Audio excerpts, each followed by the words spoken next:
This is episode 450 of Bella in Your Business. Welcome back to not just another episode of Bella in Your Business. It's the 450th episode. I'm sorry, what? If you asked me back in 2014 if I would be sitting here in 2025 on my 450th podcast episode, or if I looked at this and said, hey, I'm going to do a podcast episode for 10 years with 450 episodes, mostly done by myself, except for the first 100 where I was always interviewing people, I think you're absolutely lost your marbles. Welcome to the 450th episode of Bella in Your Business. My name is Bella Vasta, and welcome. And it's a hell of a milestone. Not because of the number, but it literally marks a whole decade of evolution in pet care. From basic text reminders to AI that predicts your pet's health. I literally started this podcast when pet sitting was still considered it wasn't really that professional. I mean, it was professional, but, and I'm not putting anyone down but the society didn't really take it seriously yet. Now we're looking at smart collars that track heart rates and AI that handles customer service if you let it or know how to. And according to Grand View Research, global industry worth $2.94 billion with a B in 2025. But here's what really blows my mind. In 2014, we were mostly really concerned with getting clients booked online instead of calling. In 2025, our clients expect real-time GPS tracking, right? The game's completely changed. There's so much. And I wanted to take this episode to kind of go back in time. I've done a lot of research, I have a lot of facts, and then it was fact-checked too. And we're going to hear exactly how the entire industry went from not really being well-respected, oh, that's a cute job, right? To a billion-dollar rocket fuel. And why you, my loyal listener, the person who's listening to my voice right now, are still holding the keys to winning. We're talking real numbers today, real tech, and real opportunities that most pet business owners are missing because they're still actually thinking it's 2014. All right, so let's get in a rocket ship and go all the way back. You ready? 2014 landscape, the before times. Obama was president. Everyone was doing the ice bucket challenge, and pet sitting, it was an independent hustle for the most part. Rover had been around since 2011, but most people didn't trust it. WAG didn't even exist yet. And according to Wikipedia, they wouldn't launch until 2015, which, interesting enough, I just saw last week that they are closing and filing for bankruptcy. I totally could have predicted that. That's another story, not for the podcast. Anyways, there was no Uber for dog mentality. Right now, there's Uber for dogs. And back then, there wasn't. If you wanted pet sitting clients, you had to build relationships one neighbor at a time. And your tech stack, the stuff that powered your business, you had a Gmail calendar, maybe Square to take credit cards. And if you were really fancy, you used Time to Pet, which had just launched in 2014. So happy 10-year anniversary to you. But most y'all were still taking cash and checks. GPS tracking, forget about it. You send a quick little selfie with Buddy if you're feeling extra professional. There wasn't this really high bar that we had to set. Marketing was brutal. Back then, Facebook organic reach had just collapsed from 16% to just 6% about February 2014. It's a 62% drop in 2 years. Your lifelines were you were surviving off of Yelp reviews, even though you mostly hated them, next door posts, and word of mouth that one client whose dog you saved during a thunderstorm.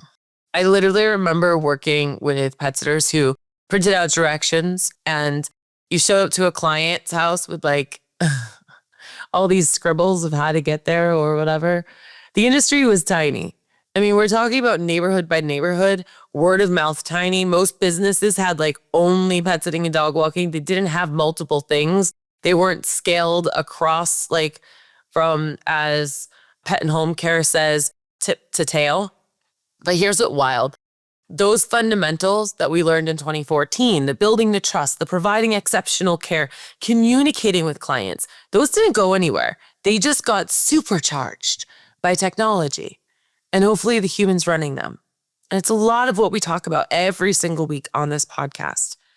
Today in 2025, hold on to your leashes because the numbers are absolutely insane. According to Meditech Insights, North Americans' pet sitting market hit 1.13 billion in 2025. That's up a little over $1 billion in 2024. That's like exponential. We're looking at a 9% projected growth rate every single year throughout 2035. That's huge. There's been no recession or no economic downturn that has hurt the industry as a whole. Please remember that. Please remember that when you hear things like the recession or depression or people aren't spending or people are scared. We get to sell guilt for love. Okay? It's not time for money, it's guilt for love. And we get to be the outsource of positive emotions for people's beloved relationship in their life that does not talk back to them, that does not take money from them, that does not steal, does not lie, and are there for unconditional love, and that's their pets. But wait, it gets better. Grandview Research globally, we're talking about 2.94 billion in 2025, climbing to 5.14 billion. Okay, if you're like me, I think most of you just kind of glaze over because it's like really hard for us to even comprehend that. But those are really, really big numbers. It's not a small industry anymore. It is a big business that has Fortune 500 companies now. And there's investors everywhere buying up a lot of companies right now.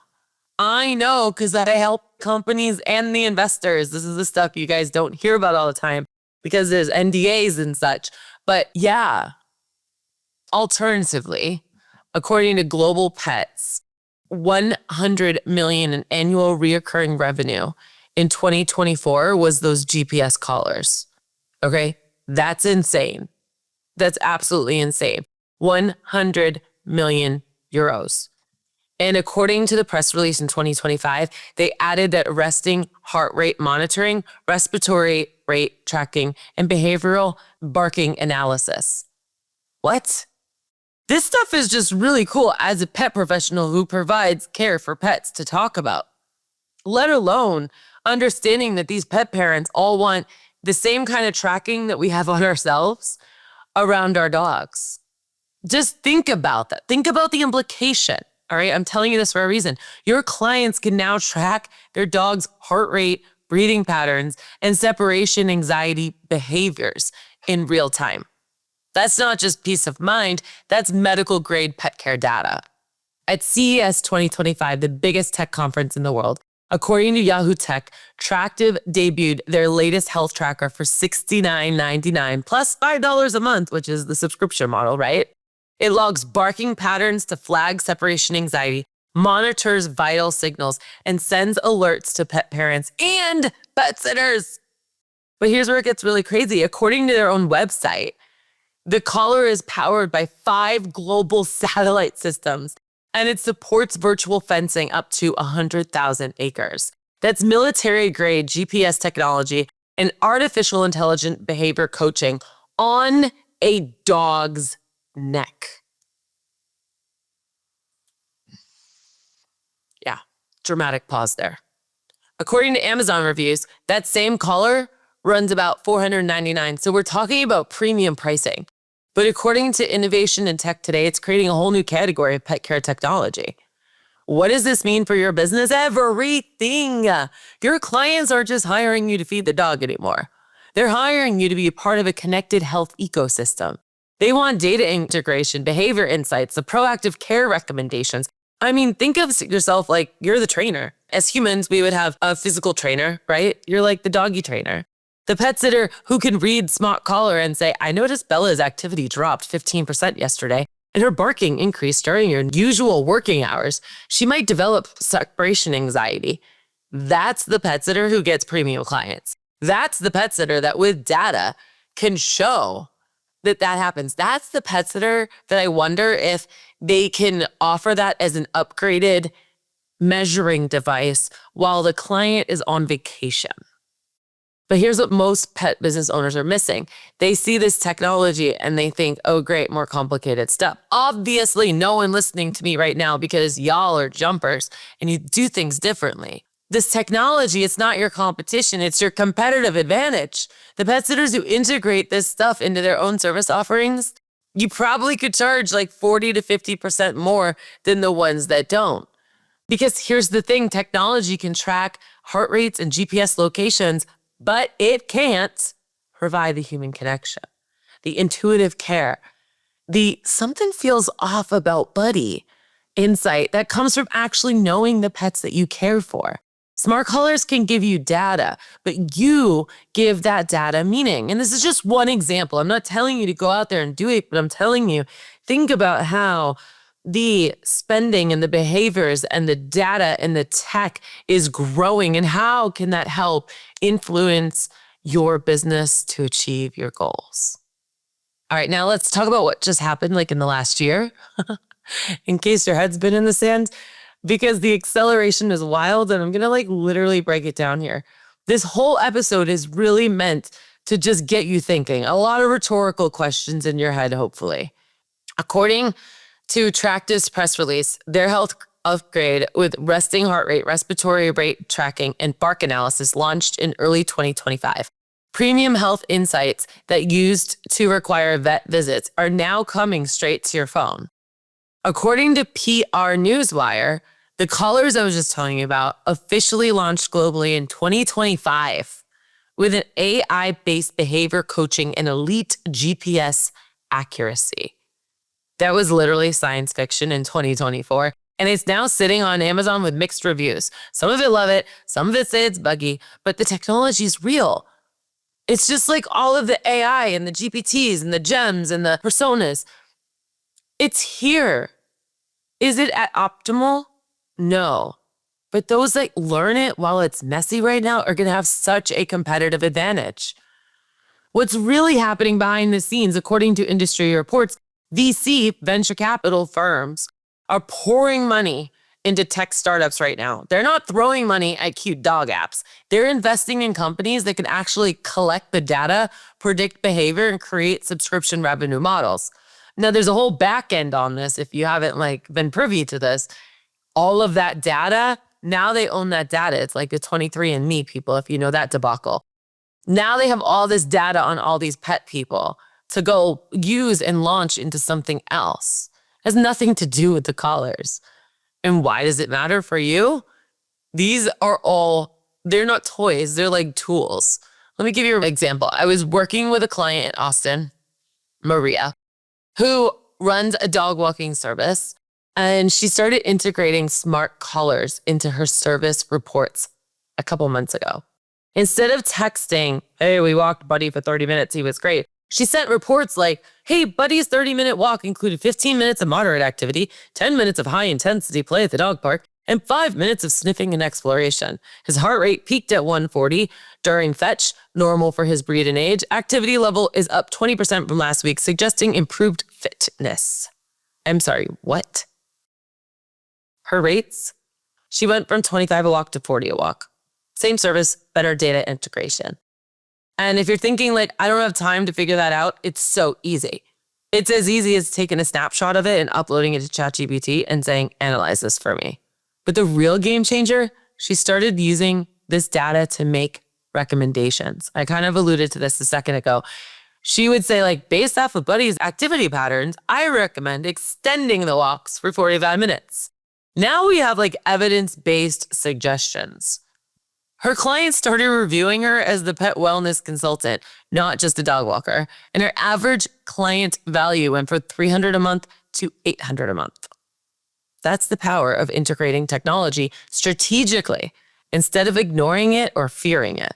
And we're not just getting started. The tools are rolling out, and in 2025 make last year's innovations look like digital dinosaurs. An AI-powered scheduling that learns your dog's preferences, smart feeding systems that adjust portions based off activity data, behavior coaching apps that help pet parents address issues between visits. This isn't coming someday. It is here. And the pet business owners who embrace it are creating a competitive moat that their competitors can't touch. Again, I want to explain this as just an example. I am not telling you to go out there and get those smart collars, although it's not really a bad idea. What I am telling you is that think about how can technology help enhance my company? What is so different that your company does differently now using the technology of 2025 that you just simply could not do in 2014, but is still valuable to the customer? It is the perceived value. What problems are we solving? What data are we getting and what can it tell us? So what I'm about to describe isn't science fiction, and I want you to hear me out. But this is the business model that forward-thinking pet sitting companies are building right now. Picture this, the AI admin overlords. You have an intelligent virtual assistant that handles your bookings, answers your phone calls, follows up with clients, handles upsells, and does it all in your brand voice. Not some generic chatbot that doesn't work and doesn't answer a question. It's an AI that knows your business policies, your pricing, your service areas, and your personality. I could name 3 of these bots right now of my clients, what they've named it. Let's say a client calls at 10 p.m. because they just booked a last minute business trip. Instead of missing the call and losing the booking, your AI assistant answers, checks your availability, quotes pricing, collects payments, sends the confirmation, all while you're sleeping. It's not fantasy. According to multiple industry reports, companies are making this possible today. And then the next step is the predictive care engines. Smart collars detect subtle behavior shifts, an activity, right? Increased restlessness, changes in eating behaviors, and trigger human care interventions before problems become emergencies. Your pet sitting app sends you a text, hey, Rex sleeping patterns have been disrupted for 3 nights. Heart rate variability suggested stress. Recommend wellness check and a possible vet consultation. I know this sounds completely crazy to almost everyone that's listening to this right now. That's the business I'm in. I am in the crazy business making ICANNs into ICANNs. I am in the business of telling you and exploding your brain months before it actually happens in the industry. But here's where it gets really interesting. The subscription ecosystem.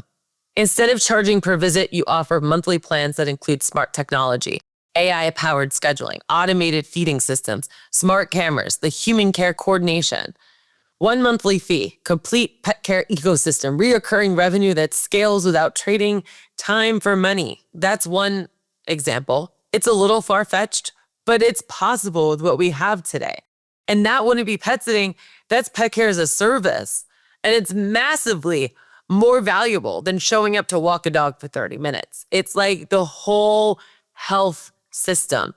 And the key insight to most pet business owners are missing is that AI doesn't replace human element. It amplifies it. But you have to have something to amplify.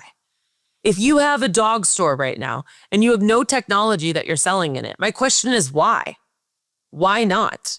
Why not be the place in town where you can get those collars instead of Amazon?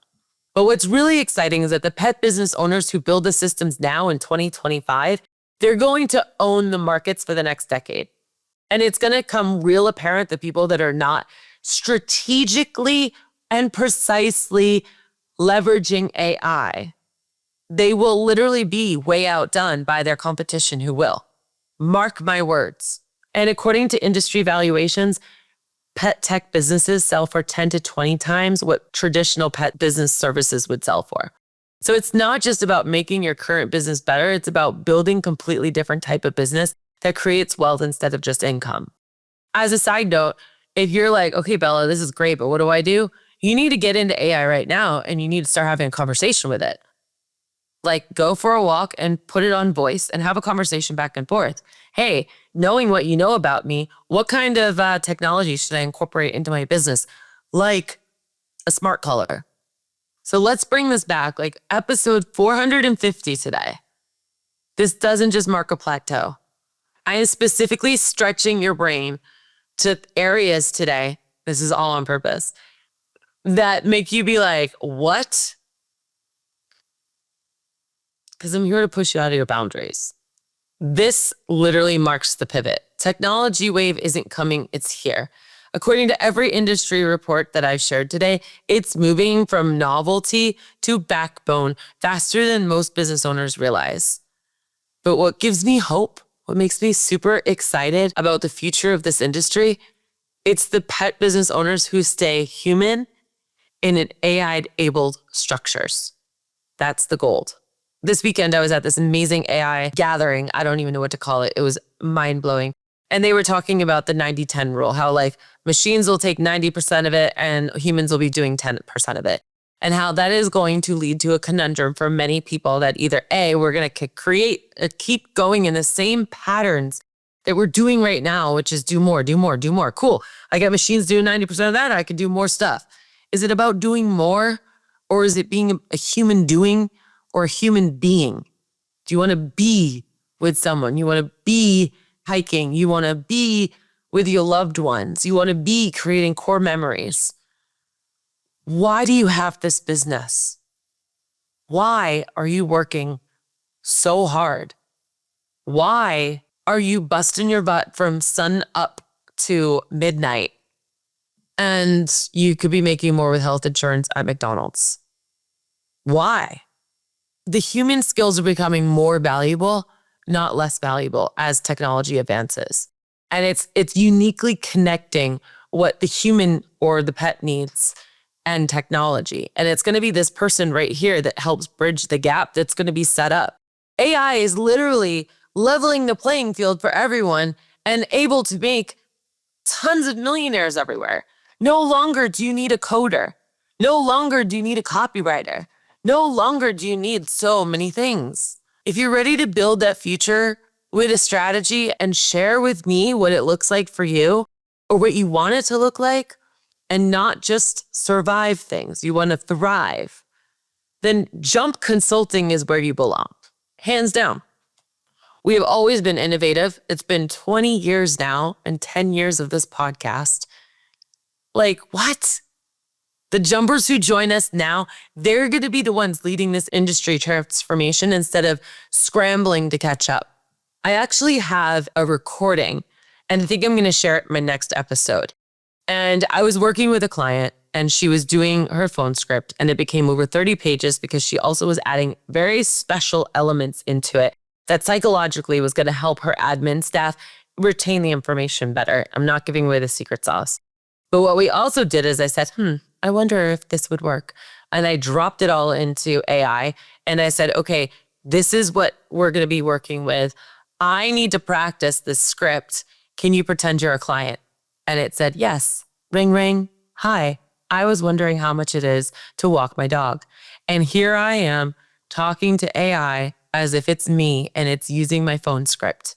And at the end, it was instructed to critique my ability to sell according to the phone script that we gave it and the decision tree we gave it. Guys, the choice is yours.